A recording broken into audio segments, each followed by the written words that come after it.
Ele está mentindo! Vamos Truman, embora. por favor, não acredita não, nele! querida. Tudo Eu não que tô eu falei é entendendo. verdade! Isso Vamos. aqui tudo é falso! É tudo por sua causa! E Você vai isso ficar bem. é O que que tá tudo isso vendo? aqui é cenário, Olha, é um vamos programa! embora. Ele pode largar a qualquer hora. Se isso não fosse apenas uma vaga ambição, se ele estivesse absolutamente determinado a descobrir a verdade, não poderíamos evitar. Eu acho que o que incomoda você, de verdade, é que, no final das contas, Truman prefere a cela dele.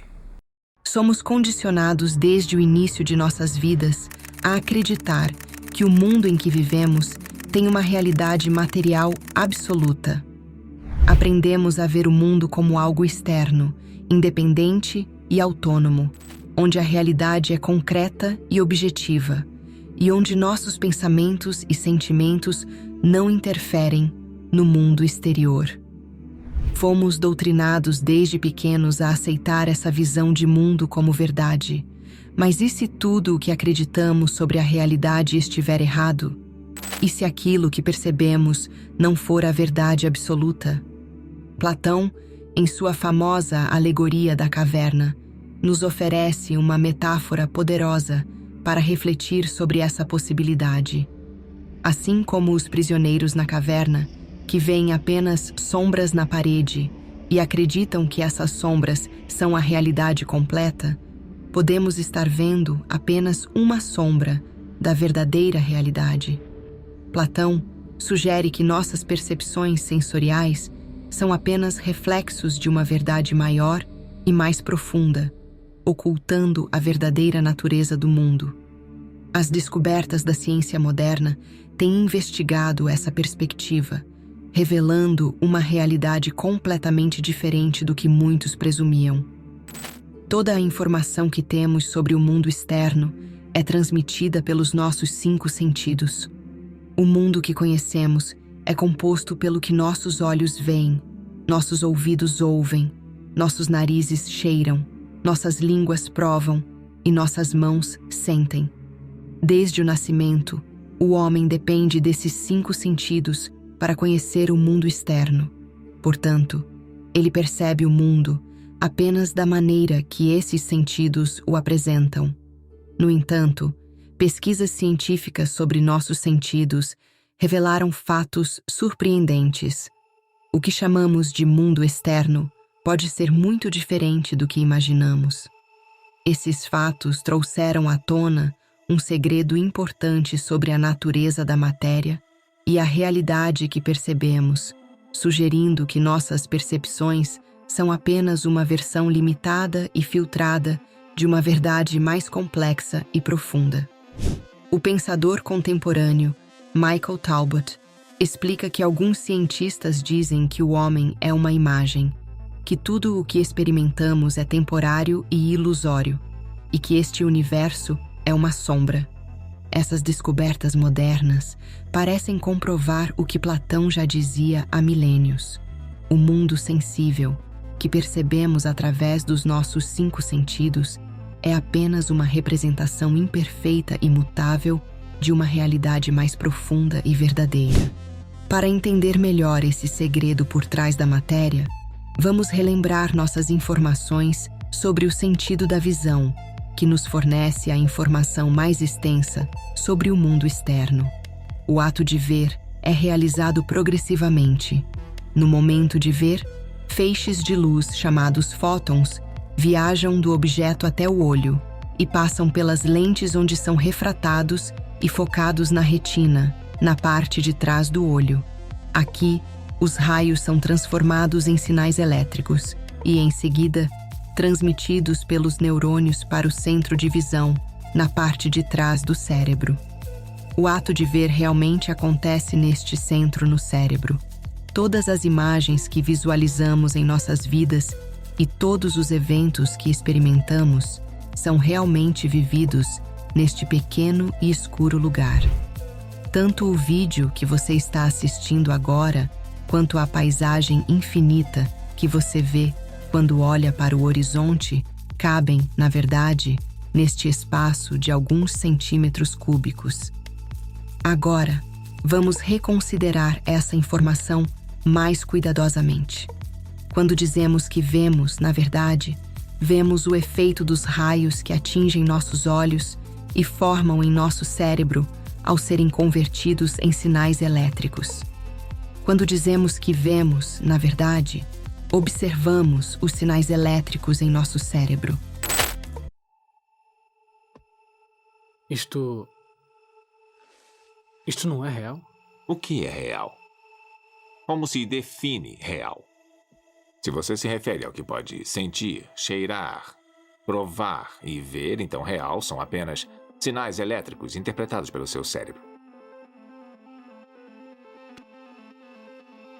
A propósito, há outro ponto que deve ser mantido em mente. O cérebro está selado à luz e seu interior é absolutamente escuro. Portanto, nunca é possível para o cérebro entrar em contato com a luz propriamente dita. Podemos explicar esta situação interessante com um exemplo. Suponha que à nossa frente há uma vela acesa e vemos sua luz. Durante este período, enquanto visualizamos a luz da vela, o interior de nosso crânio e nosso cérebro estão em absoluta escuridão. A luz da vela nunca ilumina nosso cérebro e nosso centro de visão. No entanto, assistimos a um mundo colorido e brilhante dentro de nosso cérebro escuro. A mesma situação se aplica a todos os nossos outros sentidos. Som, tato, paladar e olfato são todos percebidos no cérebro como sinais elétricos. Portanto, nossos cérebros, ao longo de nossas vidas, não confrontam o original da matéria existente fora de nós, mas sim uma cópia elétrica formada dentro de nossos cérebros. É neste ponto que somos enganados ao supor que essas cópias são exemplos de matéria real fora de nós. Ei, tá vendo isso? O mundo não passa de luz dançando entre os seus neurônios. Ele é fabricado e maleável. Você tá livre. Aquilo que chamamos de matéria, a ciência já comprovou que, em seu nível mais profundo, é composto de átomos, que são essencialmente energia e frequência. Existem diferentes gamas dessas frequências de realidade e percebemos apenas uma pequena fração delas. Por exemplo, um animal observando um mesmo objeto externo não o verá da mesma forma que você. Alguns animais não conseguem enxergar a mesma quantidade de cores. Alguns veem em preto e branco, enquanto outros veem de maneira mais colorida. Quem, então, observa a realidade de forma autêntica? Na verdade, cada ser tem contato apenas com uma cópia da realidade, processando sinais elétricos que são interpretados pelo cérebro, que os transforma em formas e cores. Portanto, a percepção da realidade é subjetiva e varia de um ser para outro. Como mencionado anteriormente, Platão, em seu mito da caverna, nos apresenta uma alegoria impactante que explora a natureza da percepção e da realidade. Ele nos pede para imaginar um grupo de pessoas acorrentadas dentro de uma caverna desde o nascimento, de tal forma que elas só podem ver a parede da caverna à sua frente. Atrás dessas pessoas há um fogo, e entre o fogo e os prisioneiros há um caminho elevado, onde objetos são carregados por outras pessoas. Esses objetos projetam sombras na parede da caverna que os prisioneiros observam. Como eles nunca viram nada além dessas sombras, acreditam que as sombras são a única realidade. Quando um desses prisioneiros é libertado e sai da caverna, ele inicialmente fica ofuscado pela luz do sol e tem dificuldade em perceber o mundo real. Aos poucos, ele começa a ver as coisas como realmente são: árvores, animais, o céu azul, e percebe que as sombras na caverna eram apenas reflexos pálidos e distorcidos da verdadeira realidade. Assim como os prisioneiros na caverna de Platão, estamos confinados às nossas percepções sensoriais e processamentos cerebrais. Nosso cérebro funciona como uma caverna escura, recebendo sinais elétricos e os interpretando como a realidade externa. Da mesma forma que os prisioneiros viam apenas sombras e as tomavam como a realidade completa, nós vemos apenas cópias filtradas e limitadas da verdadeira natureza das coisas e acreditamos que estas cópias são a realidade. Este entendimento nos leva a questionar a autenticidade do que percebemos. Se, assim como Platão sugeriu, estamos vendo apenas sombras da verdadeira realidade, então, a luz do sol representa uma verdade mais profunda que está além de nossa percepção sensorial direta. Esses fatos físicos nos levam a uma conclusão indiscutível. Tudo o que vemos, tocamos, ouvimos e percebemos como matéria, o mundo ou o universo, são apenas sinais elétricos em nosso cérebro. Por exemplo, vemos um pássaro no mundo externo. Na realidade, este pássaro não está no mundo externo, mas em nosso cérebro. As partículas de luz refletidas do pássaro alcançam nosso olho e lá são convertidas em sinais elétricos. Esses sinais são transmitidos pelos neurônios para o centro de visão no cérebro. O pássaro que vemos é, na verdade, os sinais elétricos em nosso cérebro. Se os nervos ópticos que viajam até o cérebro fossem desconectados, a imagem do pássaro desapareceria subitamente. Da mesma maneira, os sons do pássaro que ouvimos também estão em nosso cérebro. Se um nervo que viaja do ouvido até o cérebro fosse desconectado, não haveria mais som. Mas, simplesmente, o pássaro, cuja forma vemos e cujo som ouvimos, nada mais é do que a interpretação do cérebro dos sinais elétricos. Outro ponto a ser considerado aqui é o sentido de distância. Por exemplo, a distância entre você e esta tela é nada mais do que uma sensação de espaço formada em seu cérebro. Da mesma forma, objetos que parecem estar muito distantes na visão de uma pessoa são, na verdade, imagens agrupadas em um ponto no cérebro. Por exemplo, alguém que observa as estrelas no céu assume que elas estão a milhões de anos-luz de distância dele. No entanto, as estrelas estão dentro dele mesmo e no centro de visão de seu cérebro. Enquanto você assiste a este filme, na verdade, você não está dentro do quarto em que acha que está. Pelo contrário, o quarto está dentro de você. Ver seu corpo faz você pensar que está dentro dele. No entanto, você deve lembrar que seu corpo também é uma imagem formada dentro de seu cérebro. Até agora, temos falado repetidamente sobre um mundo externo e um mundo de percepções formadas em nosso cérebro, sendo este último o que vemos. No entanto, como nunca podemos realmente alcançar o mundo externo, como podemos ter certeza de que tal mundo realmente existe? Definitivamente não podemos. A única realidade com que lidamos é o mundo das percepções que vivemos dentro de nossas mentes. Imaginar que a matéria tem uma existência fora da mente é, de fato, uma ilusão. As percepções que observamos podem muito bem vir de uma fonte artificial. É possível entender isto através de um exemplo. Primeiro, suponha que pudéssemos tirar nosso cérebro do corpo e mantê-lo vivo em um frasco de vidro. Vamos colocar um computador no qual todos os tipos de informações podem ser registradas. Finalmente, vamos transmitir os sinais elétricos de todos os dados relacionados a um cenário, como imagem, som e cheiro, para este computador. Vamos conectar este computador aos centros sensoriais em nosso cérebro com eletrodos e enviar os dados pré-gravados para o nosso cérebro. À medida que nosso cérebro percebe esses sinais, ele verá e viverá o cenário correlacionado a partir desse computador. Podemos enviar ao nosso cérebro também sinais referentes à nossa própria imagem. Por exemplo, podemos enviar ao nosso cérebro os correlatos elétricos de sentidos como visão, audição e tato, que percebemos enquanto estamos sentados a uma mesa. Nesse estado, nosso cérebro pensaria ser um homem de negócios sentado em seu escritório.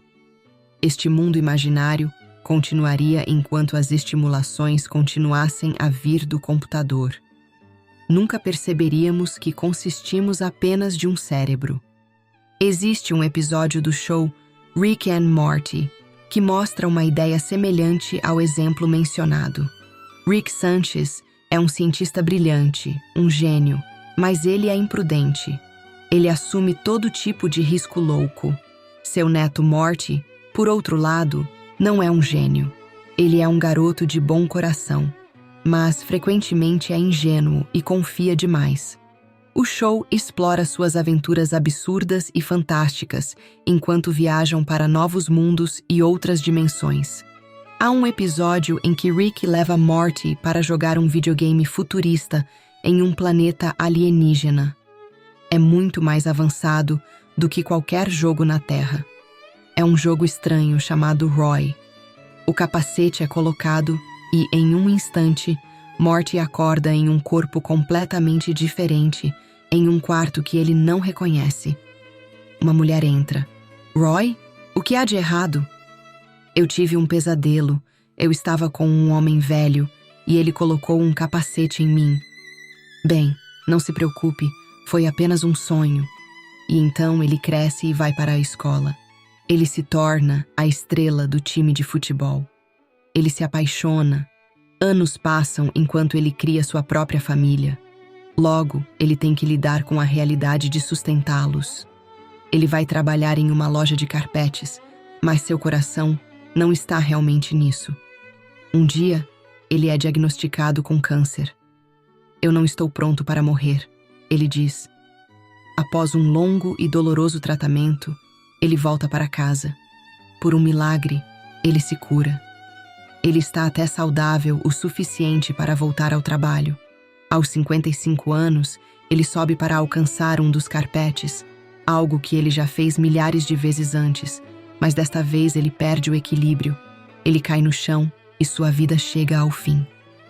Fim de jogo? O capacete é retirado e Morty percebe que era tudo um jogo, e ainda assim, ele viveu toda uma vida dentro deste jogo. Parecia tão real, tão imersivo, que ele não tinha ideia de que estava jogando. Onde está minha esposa? Morty diz. Rick o provoca. Você venceu o câncer e depois voltou a trabalhar na loja de carpetes? Buh!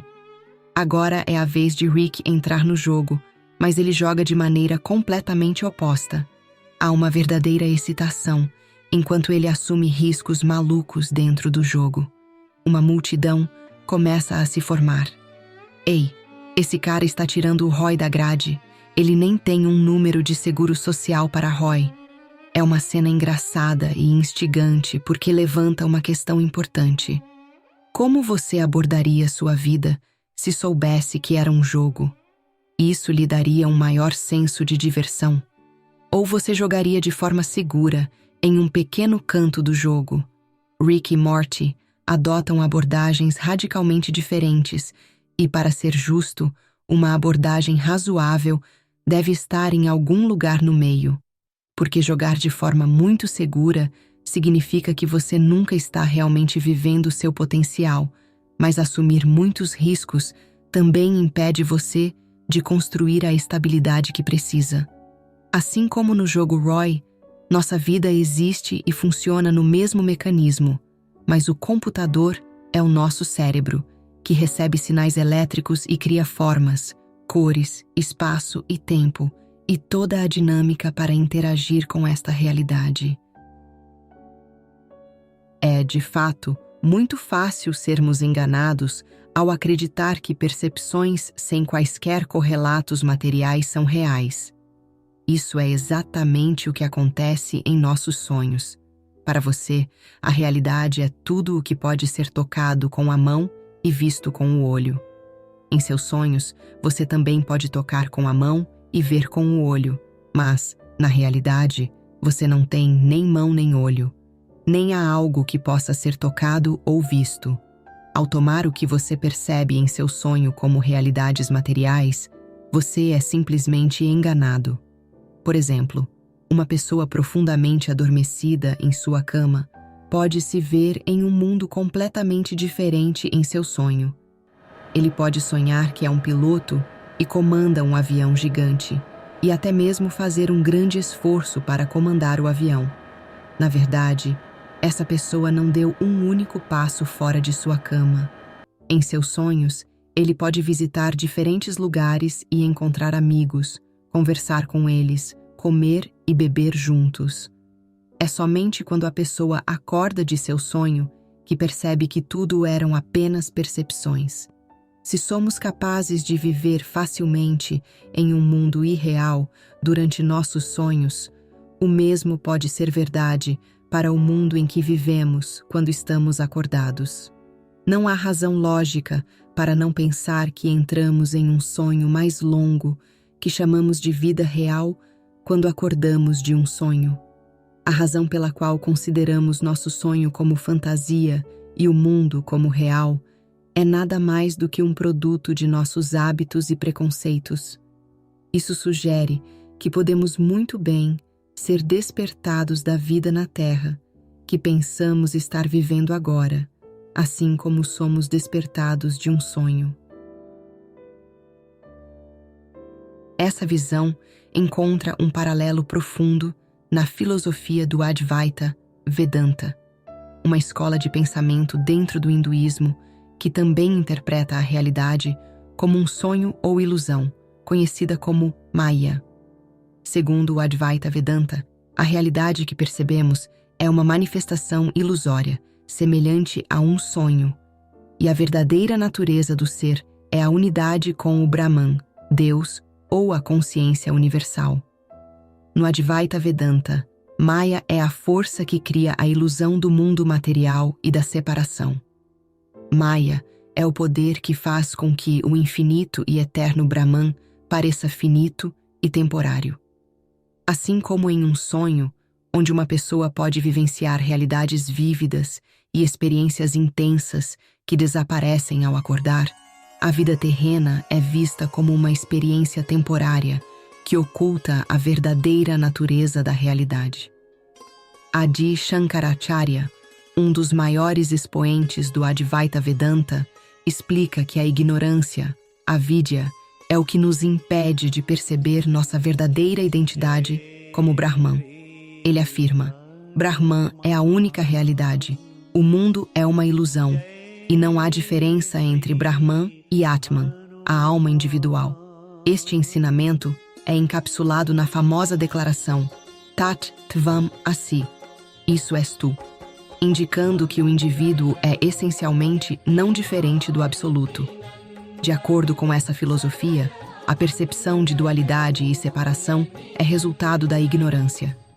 Quando essa ignorância é dissipada através do conhecimento, meditação e autoinquirição, a pessoa percebe que seu verdadeiro eu não é separado de Brahman. Esse despertar é comparável ao despertar de um sonho, onde se percebe que todas as divisões e experiências foram ilusórias. Neste contexto, Deus está sonhando o universo, e cada ser individual é uma parte desse sonho. Assim, a nossa vida e a realidade percebida são parte do sonho divino.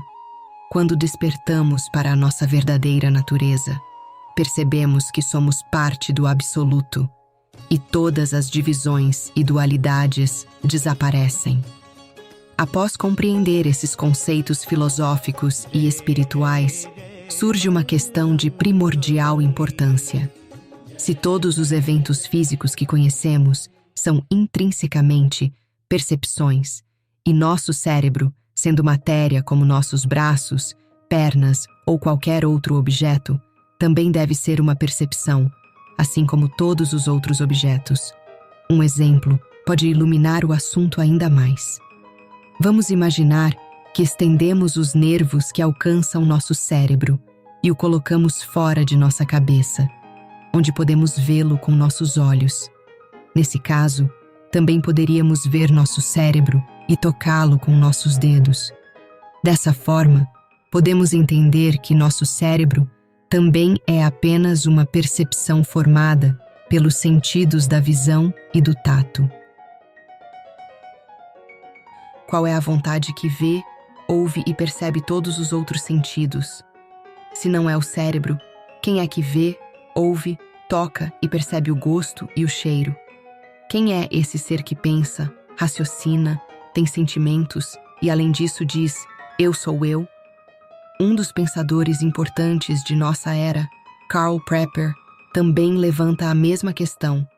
Desde os gregos, os filósofos têm pensado sobre o fantasma na máquina, o pequeno homem dentro do pequeno homem, etc. Onde está o eu, a pessoa que usa seu cérebro? Quem é que realiza o ato de saber? Como disse São Francisco de Assis, o que buscamos é aquele que vê.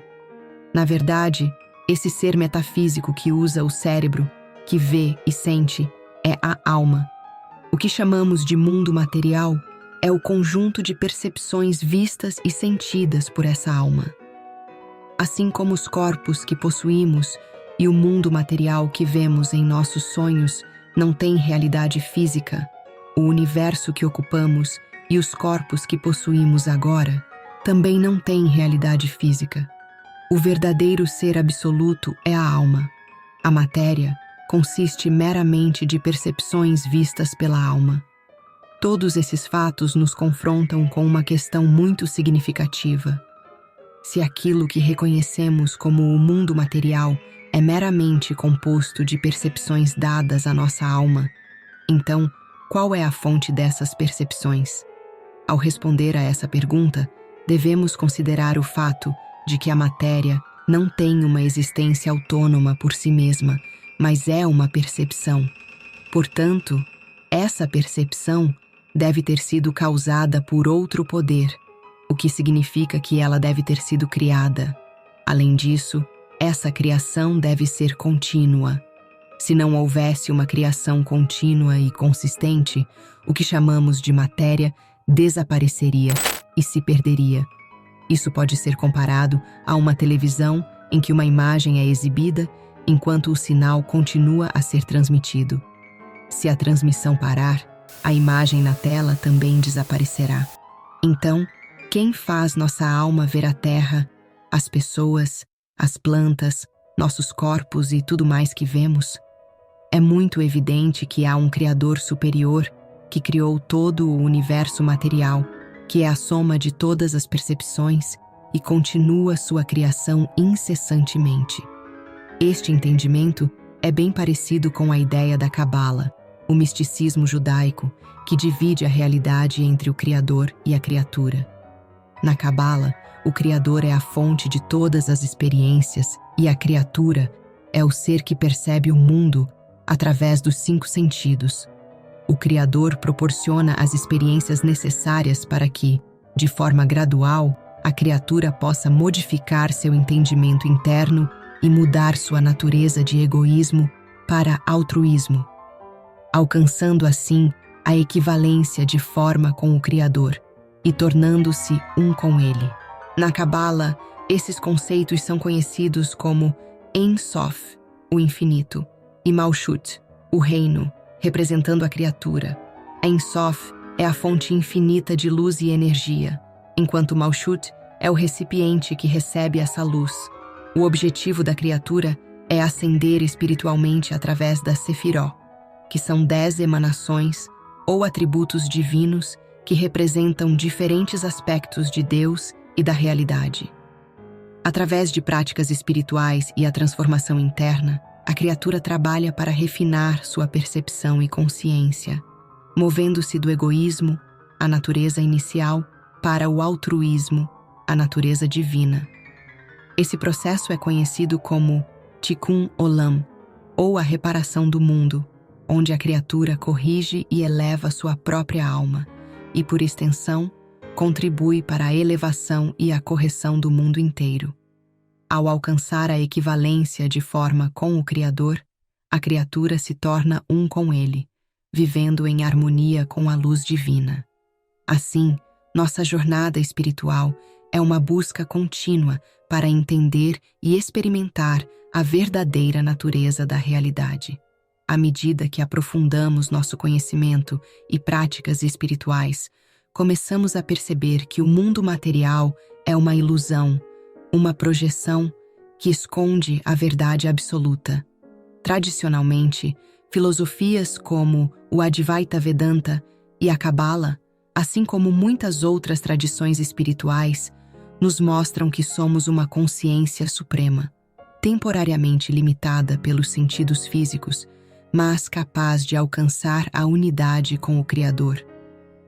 Platão, com sua teoria sobre o mundo sensível e o mundo das ideias, também nos oferece uma visão semelhante. Ele sugere que o mundo sensível, que percebemos com nossos sentidos, é apenas uma sombra imperfeita do mundo das ideias, onde reside a verdadeira essência das coisas. Ao transformar nossa natureza interna de egoísmo para altruísmo, nos aproximamos dessa verdade suprema e nos alinhamos com a luz divina. Essa transformação nos permite viver de maneira mais plena e harmônica, reconhecendo nossa verdadeira essência e contribuindo para a elevação do mundo. Agradeço a todos por assistirem até o final.